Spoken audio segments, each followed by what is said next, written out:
Right, back live with you tonight, here on In Focus, and thank you for staying on. Joining us now for a reaction to the Gauteng Premier Panyaza Lesufi's inaugural State of the Province address is DA Gauteng leader Solly Msimanga. Solly, good to have you, and thank you very much for your time. It was a quick one a little bit earlier on with Mbali, but I want you to just dig a little bit deeper into some of these things that we are hearing, because it seems there are some tangible numbers, but I don't know how realistic are these numbers, because you've got the purview of what we're talking about here. 156 billion rands budget is what we are looking at in the province. Out of this, the Premier says he's looking at, in the next 3 years at least, increasing the budget for fighting crime in the country from 750 million to being one of multi-billions, and through a number of initiatives. Let's start with the connection of CCTV and face recognitions throughout the province. Is that something that is already underway, and how far has it gone? Well, Thabo, we've been hearing this same. By the way, good evening, and good evening to the viewers as well. We have been hearing this story since David Makura's time, so this is nothing new. But we have been saying time and time again, address the most basics first. Right now, if you dial 10111 and tell me if you will get through. Now, we're talking about face recognition cameras. We're talking about, all sorts of CCTV and these new gadgets that we are going to implement. We are talking about the introduction of 1,800 drones. Yet at the same time, people right now don't have police vehicles to then go do what needs to be done. In Garankuwa, there's police stations that go for almost a year without having electricity. So we haven't really taken care of the most basic, and then we are now being told of, all this, high-tech stuff. We are being told of 2 choppers that are going to be put out there. What we now need is to make sure that we have men and women that are recruited in uniform, not the 6,000. Yes, we welcome the 6,000 patrollers that are going to be there, but we need men and women in uniform that are going to deal with crimes, specialized crime units. Right now, places like El Dorado Park, as an example, almost on a daily basis, there are people that are being killed in gang-related, incidents. Yeah. We need to have a specialized gang unit.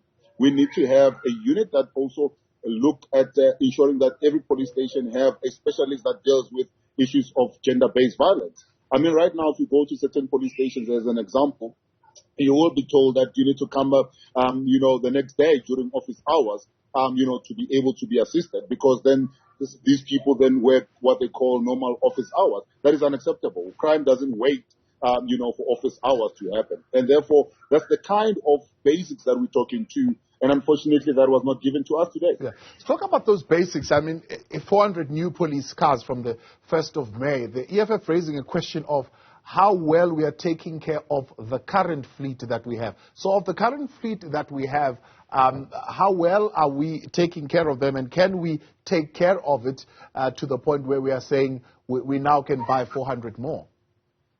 But isn't that the problem of the ANC government? They're very good at buying and building, but they're not good at maintaining. I'll give you another example of the same particular problem. You have an announcement of the building of schools as another announcement that has been made. But I'm telling you right now, 2 schools in Archiville have closed down. School in Mabopane have 2 schools in Mabopane has closed down. In Mamelodi, there's a school that has closed down. Why? Because infrastructure was not taken care of, and therefore parents end up not taking their kids there. Instead of maintaining what we have, we're just quick to make announcements of new things. Yes, we welcome the building of these new schools, but we also now need to be talking about, how we maintain the infrastructure that we have and the assets that we do have. Right now, if you go to government garages, you find that garages are full with vehicles that should be on the road. Whether you're talking ambulances, whether you're talking police vehicles that are there. Sometimes when we went and looked at, did an oversight, you find that cars are standing there for stupid reasons. A replacement of brake pads. That is something that could have actually been done in a matter of an hour or 2, but a car will be standing there for months at a time. That is unacceptable, and that's what I'm talking about when I'm saying the basics needs to be addressed. So, if we know Panyaza Lesufi the way that we know him, for example, when he was MEC for Education, is that once he set his mind on going the technological route, he is going to go there, right? He implemented the online registration with all its glitches. Even today, there are still a number of glitches, but he went ahead with it. He wanted to introduce e-learning and smart boards in our schools. He went ahead with it. By and large, by the looks of things, he is going to go ahead with this program that he's talking about. For example, e-panic buttons. The 2 helicopters are already there. We'll probably get more. Is this likely going to create damage, or is it going to improve the situation in the province? Thabo, I spoke about the basics first. So you are going to have panic buttons and drones. People are going to get panic buttons. Well, right now, if you call 101, see how long you have to wait before you get an answer, or even have people responding to a crime scene. Now, you are already talking about, giving every resident or giving panic buttons to the people of Gauteng.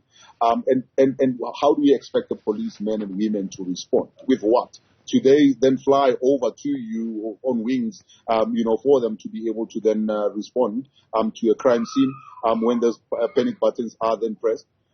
These young men and women who are going to be the patrollers who will then also alert the police. We can't even get that infrastructure right in terms of, the technology that we are talking about. But we still haven't done the basics. We haven't dealt with the basics of ensuring that there's more than enough policemen and women that we need. According to international standards, you need to have a particular ratio of police to residents. In South Africa, it is one of the worst in terms of, that particular ratio. We now need to make sure that we reduce that. And we need to make sure that the policemen and women are actually then equipped to do the job that they need to do. Why are we failing to reduce that? I mean, the reason is we have people who are, our police force that's growing old and resigning or going on retirement, but also because of the image of the police in the country, there are some resignations as well, because it's a very risky space that they're dealing with violent crime being as high as it is. And then thirdly, there's a failure to attract and recruit qualified police to come on board. How do you deal with that? There's quite a number of things, Thabo. One is that, for you to be able to attract people to a particular career, you need to be able to make it worthwhile for people to, to want to be there. In the U.S., the police are respected. You kill a policeman, you're as good as that. In South Africa, you have people that are able to then slap, police, and we've seen videos of policemen being harassed by residents and people throwing bricks at police vehicles that are coming and responding to a crime scene. That is something that will deter people that want to join in. But worse is if you are coming to work, like I've seen in Garankuwa, where a policeman uses a cell phone torch to write a docket because they are without electricity, where there hasn't been any maintenance of the infrastructure, that if you go to a toilet there, you would want to puke. What will then make a young person who says, I want to then serve, to then really join the force? So let's take care of the basics first. Let's make sure that these people have the resources that they need. Let's make sure that they have a good working environment. But over and above that, let's also ensure that the training that they receive is adequate to then deal with people that are unruly and people that, need, the kind of professional attitude and action that will, make the South African police service to be revered as it used to be before. We didn't even touch on the area of economic growth. We're just dealing with crime. Talk to me, will you be supporting the revamping of legislation on 3 crucial areas: car registration, dealing with illegal firearms, as well as the need to migrate our province to a cashless society? Well, look, I think these are great plans, but as you know, the ANC is full of great plans, but when it comes to implementation, we have seen, how, that never happens. And I think this is where we're going to find ourselves in. we're going to have great initiatives or great proposals that, we are told about, but these will never see the time of day. And by the way, this is nothing new. If you go to 3-4 speeches back by David Makura, these were some of the things that were mentioned, that these are things that are going to be brought up. But unfortunately, the implementation is never really done. But we will welcome, that initiative. But there are some questions that we're still going to need to ask Tabo in terms of implementation of some of these things. A lot of things that have been said today that we're still asking ourselves, how does he think this is going to be implemented? The issue of e-tolls, I've spoken to you on the issue of e-tolls, is now saying they are finally scrapped. I can tell you right now, what he's not telling the people of Gauteng is that they're still going to pay, one way or the other. The ballooning, debt that is there, that has never reduced, funny enough, since the inception, is 30% of it going to be given to the people of Gauteng to pay. And the maintenance of this road is going to be given to the people of Gauteng to pay.